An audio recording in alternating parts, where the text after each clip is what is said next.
The life expectancy of the average American right now is about 77 years old. For people who are in their 20s, their life expectancy will probably be 85 to 90.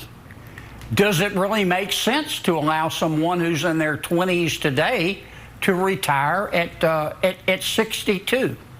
Those are the kind of things that we should talk about. That was Louisiana Senator John Kennedy expressing confusion that more Americans aren't working until the minute they die. Kennedy's voicing a popular Republican talking point. If Americans who are young today will be healthy into their 80s, why should they ever stop working at all? And Kennedy isn't alone in warning the American people they'll be on the job until they drop. Here's Colorado Congresswoman Lauren Boebert calling for work requirements for programs like Social Security and Medicaid, even if she can't quite explain her thought. And now you're saying Republicans want to cut it? None of us have said that. I certainly have not said that. And, when it comes to Medicaid, there's certainly talk of work requirements for Medicaid. Mm-hmm. I'm for that all the way. There's a lot of fraud, waste, and abuse that is tied to that.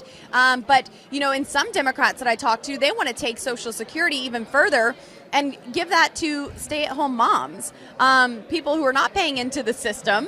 And they say, this is a job and they deserve Social Security. And it's like, well, wait a second. That's already something that's pretty much going bankrupt. We have to, be very cautious with this, and they just want even more. So before we move on, let's break down a few of the lies Kennedy and Boebert just tried to sell you. Well, it's true that life expectancy has gone up since the 1940s. That's definitely not the case recently. In fact, life expectancy at birth declined in 2020 and 2021 to the lowest levels since the 90s. And all that waste, fraud, and abuse Lauren Boebert's talking about, it doesn't exist. No, for real. Actual instances of improper billing make up just 3% of all Medicaid spending, and the majority of that is billing the government misfiled. In other words, it wasn't a result of actual user fraud. But Senator Kennedy has a point. Retirement laws were written long ago for a different country, and laws should evolve as our country changes. I called Senator Kennedy's office to see if he thought other laws could change too, like gun laws or abortion protection. He never got back to me. What you're seeing is the opening salvo of a GOP push to cut funding for major social programs, while also fighting to raise the retirement age. That's right, Republicans are trying to weaken our social programs, even though most of their own voters want Medicare, Medicaid, and Social Security protected. But it isn't enough for Republicans to say you're lazy if you want to retire. Now some Republicans, including Kennedy's fellow Louisianan Bill Cassidy, are trying to convince younger Americans that those social programs are just scams anyway. Social Security is a Silicon Valley bank of retirement systems.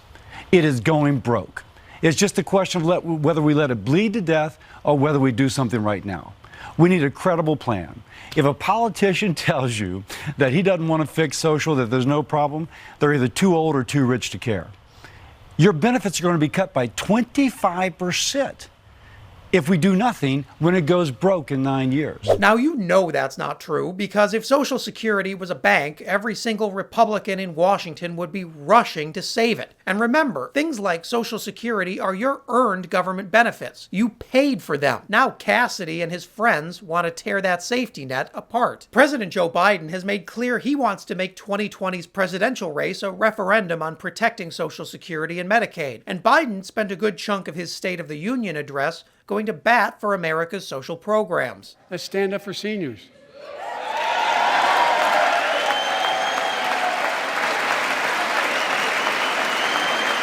Stand up and show them. We'll not cut Social Security. We will not cut Medicare.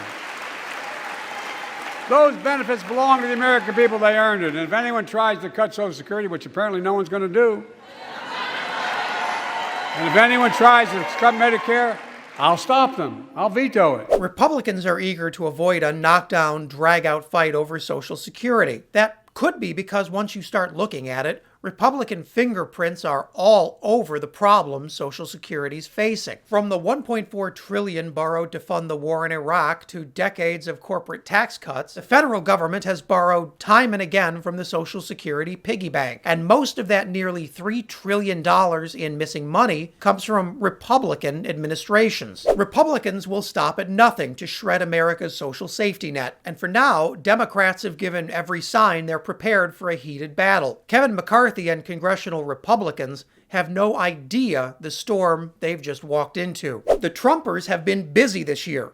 Check out this video for my full report on how Republicans are doubling down on their war against abortion rights. And as always, remember to subscribe and leave a comment below to let me know what I should cover next.